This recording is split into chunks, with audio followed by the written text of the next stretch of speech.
Even though they're still super cheap at the supermarket, for some reason, I absolutely love growing potatoes. Since the tubers develop beneath the surface of the soil, the size and quality of the harvest remains a bit of a surprise until the very end. A potato harvest always feels a little bit like Christmas morning to me. Now, unfortunately, potatoes can be a bit of a challenging crop here in Sacramento, as the plants are sensitive to even the lightest of frosts, of which we get plenty during the winter, and they're also sensitive to extreme heat, of which we get plenty during the summer. We have very brief windows during which temperatures stay in the sweet spot of the upper 60s to low 80s Fahrenheit, which is the ideal range for potato growth. Try to grow most potato varieties in the fall after temps have cooled for the year, and the plants will likely be killed by winter frosts. Try and grow them over the Sacramento summer, and sustained temps in the 90s and 100s will definitely inhibit tuber growth, and it will possibly even just kill the plants outright. Potatoes are one of those crops that can be difficult to time in my climate, but after a few years of trial and error, I think I might have cracked the code. Last September, on a bit of a whim, I planted out 3 beds, about 36 square feet total space, with about 10 pounds of seed potatoes.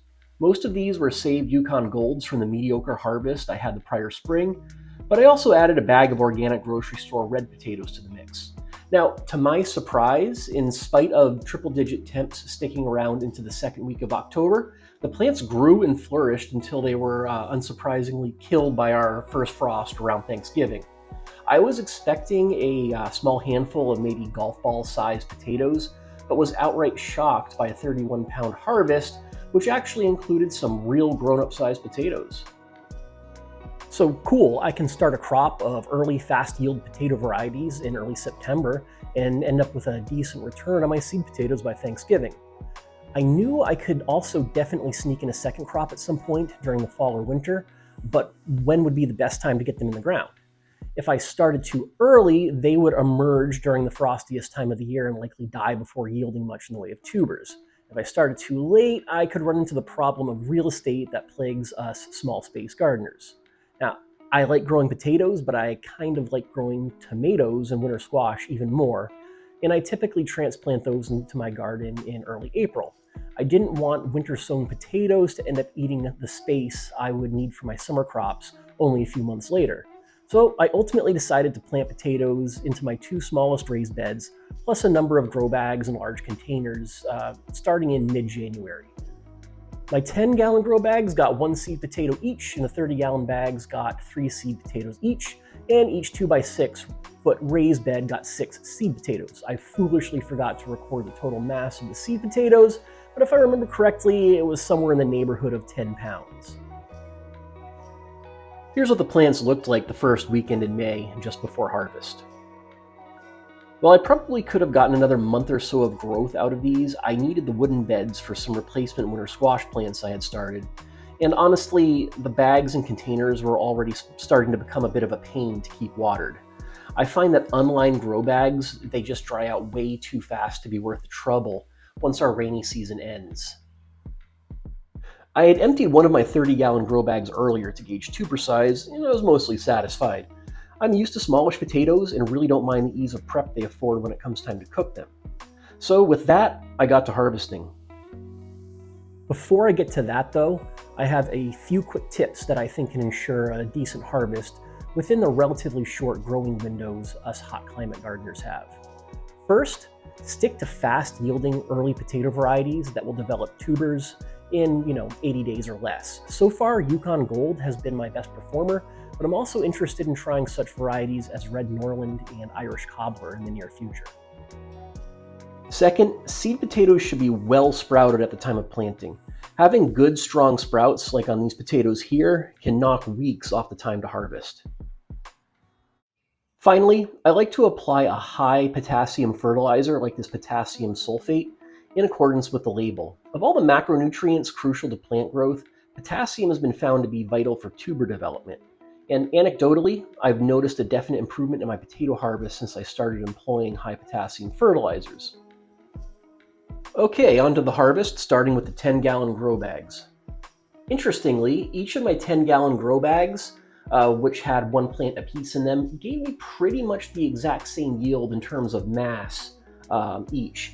Adjusted for the weight of the basket itself, I was getting 2 to 3 pounds out of each one of these grow bags.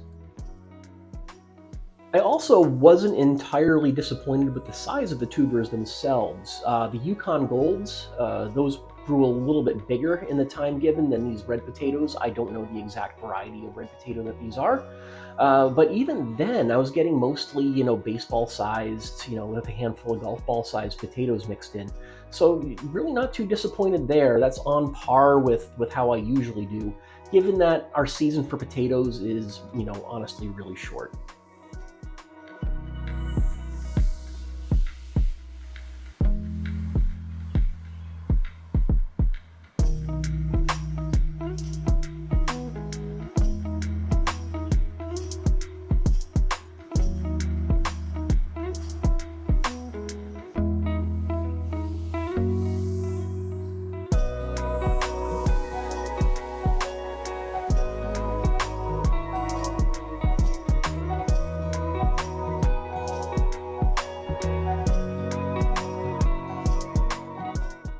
Next up were my 30-gallon grow bags, which were too heavy to move to my composting station, so I just did them on a tarp in the lawn.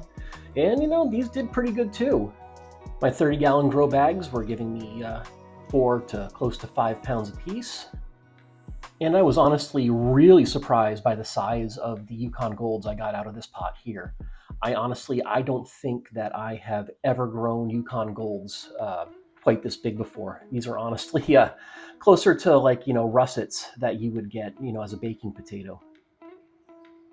And here's everything I got from my grow bags in smallish containers. That's 14 pounds of Yukon Golds, 8 pounds of red potatoes for 22 pounds total. I'm thinking that whatever the red potatoes are, I don't know the variety because I picked them from the grocery store racks. I think they're just a slower maturing variety than the Yukon Golds. And honestly, you just can't beat Yukon Golds if you have a short potato growth season to work with. And next up, I was onto my wooden bed, starting with the red potato bed here. And as I harvested, I noticed the soil was so compacted in these that I don't know how tubers actually formed. I had to resort to using the garden fork, which I hate doing because I always end up damaging a lot of potatoes. But I really had no choice here. I have to soften the soil before the next thing I plant in there goes in there. And then on to the Yukon Gold wooden bed. Same deal, really compacted soil. I always try to get what I can with my hands. It's just gentler on the potatoes in general, but I did eventually have to break out the fork again. I have squash going in these next, so I spent actually considerable effort, replacing this hard compacted soil, with something a little looser for the next crop. Not too bad of a haul of Yukon Gold potatoes out of that wooden bed. That wound up being about 15 pounds all said and done. I think if that soil hadn't been so hard packed, it would have been a lot better. And here is the total of my spring potato harvest. From the bags, again, that was 14 pounds of Yukon Golds, 8 pounds of red potatoes. And then from the wooden beds, I had 8 pounds of red potatoes again, and another 15 pounds of Yukon Golds for a total of 45 pounds. That's not, going to super impress all the farmers out there, but given the small amount of space I devoted to these and the relatively short amount of time, where growing conditions were ideal here, I'm pretty happy. That puts my total potato harvest for the past 6 months at about 76 pounds, which isn't too shabby given my limited space in the less than ideal climate for potatoes. This fall, I'm planning to devote about half of my total garden space to potatoes with the ultimate goal of a 100-pound potato harvest. So we'll see how that goes, and until next time, let's hope it all doesn't die.